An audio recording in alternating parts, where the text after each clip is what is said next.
Free speech is not a bargaining chip. It's not something for lawyers to dissect to their advantage or for politicians to trade away for cheap votes. It's sacred.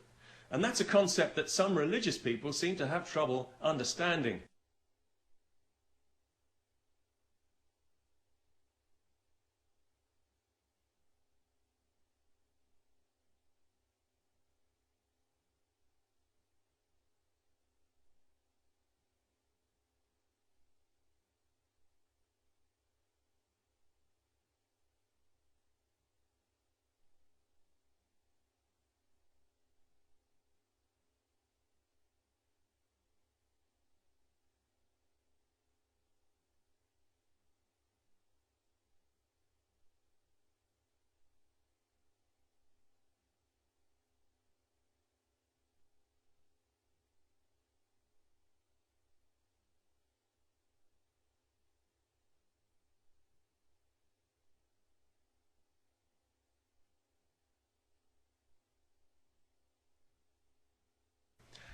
Just when we thought the United Nations couldn't get any more useless, something called the Organization of Islamic Conference, which is a fancy way of saying a Saudi-funded cartel of Islamic dictatorships, has been allowed to hijack the United Nations Human Rights Council, thus rendering it instantly and permanently worthless. Nevertheless, with all the plodding predictability of a Hollywood car chase, their first order of business was to pass a resolution banning criticism of Islam and Sharia, and by extension of their own barbaric regimes, with all the stonings and beheadings, amputations and female genital mutilation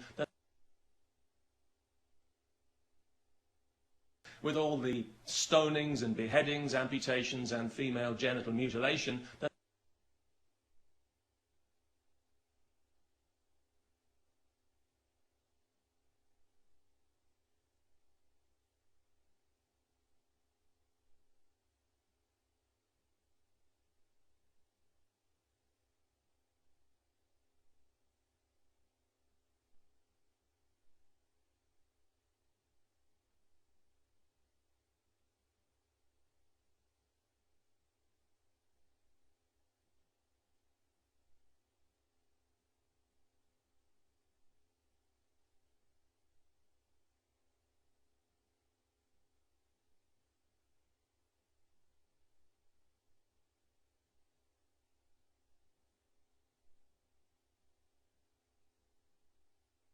so disgusts everyone in the civilized world.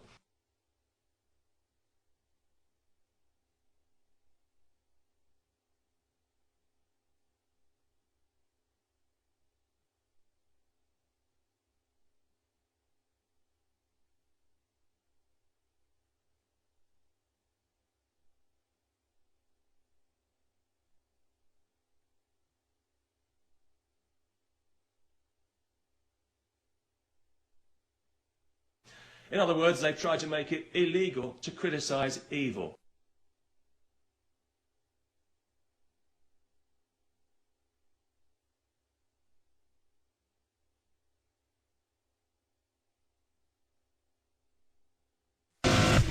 Rachel Corrie, American, killed by an Israeli army bulldozer.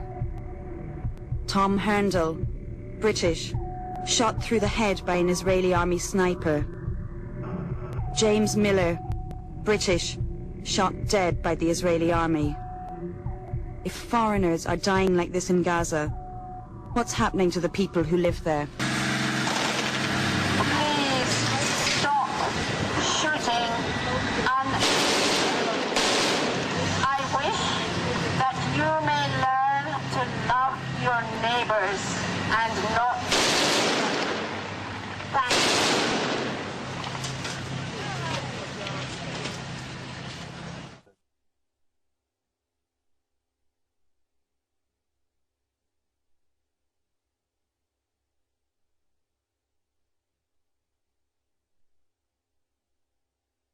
You know, I thought the United Nations existed to help drag countries like this out of the Stone Age, not for them to drag everybody else back there.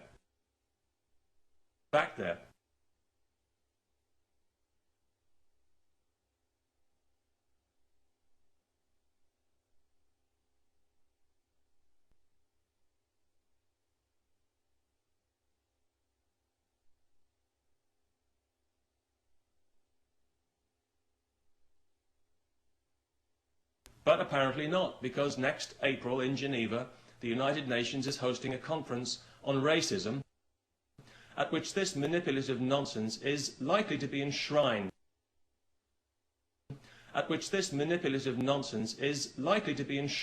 Giving Islam special status in international law, giving Islam special status in international law, giving Islam special status in international law. And given the kind of unprincipled leaders we have in the West right now, especially here in Europe, there's every chance that this could have a real effect on our freedom of expression in the civilized world. In the civilized world. In the civilized world, in the civilized world, in the civilized world, in the civilized world, in the civilized world, in the civilized world, in the civilized world, in the civilized world. Because Islam has a notoriously one-sided view of free speech, just as it has a one-sided view of everything else. If you criticize Islam publicly, you will be abused and threatened almost beyond belief, as an army of... Check out the feedback page on my website for an idea of what you can expect.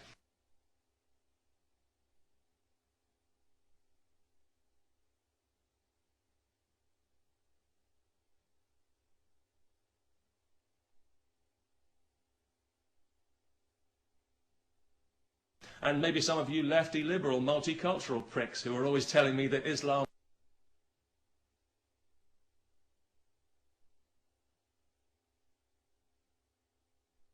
And maybe some of you lefty, liberal, multicultural pricks who are always telling me that Islam is peace. Maybe you'd like to take a look as well.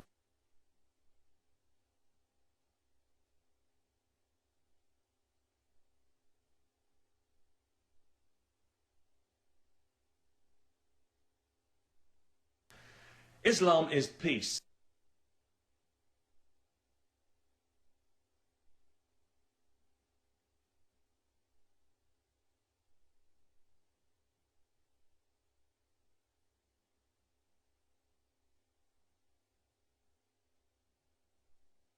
Especially Islam has been added to the revised definition. The moment you hear the word Muslim, you start thinking he's a fundamentalist, he's an extremist, he's a terrorist. And many of us Muslims, we go on the defense, I'm not a fundamentalist, I'm not an extremist. I say I'm an extremist. I'm extremely honest, I'm extremely just, I'm extremely kind, I'm extremely peaceful, I'm extremely merciful.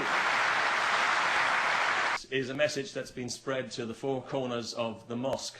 And that's where it stops, because nobody else is buying it in a million years.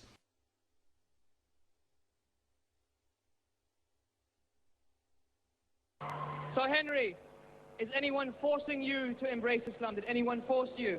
No, not at all. And what made you come to Islam? How did you see the light? Basically, over the summer holidays, I'd never really followed a religion in my life, and I guess I just looked into it because I was curious, and it's just so amazing and so overwhelming that, like, I can't prove it wrong. Islam is as Islam does, and as long as the Saudis hold the reins and continue to finance extremists and to teach children violence and hate,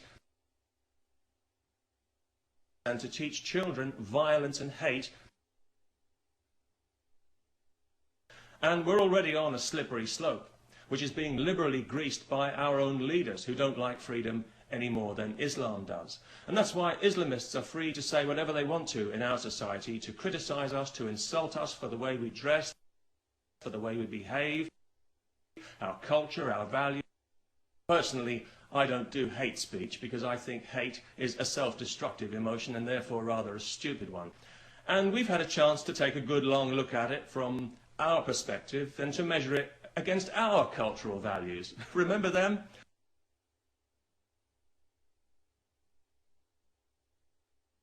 And many of us don't like what we see, I'm afraid. In fact, we're appalled and disgusted by much of what we see, and we're going to say so loud and clear. Well, some of us are anyway. And anyone who doesn't want to hear that had better shut their ears along with their mind. Where women are treated as property, minorities abused and victimized, where there's no other religion allowed, and where there's no beer. Over 100,000 people die every year directly related to alcohol. At which point you may wake up and look around wondering what the hell happened there. Enjoy. Peace and happy days.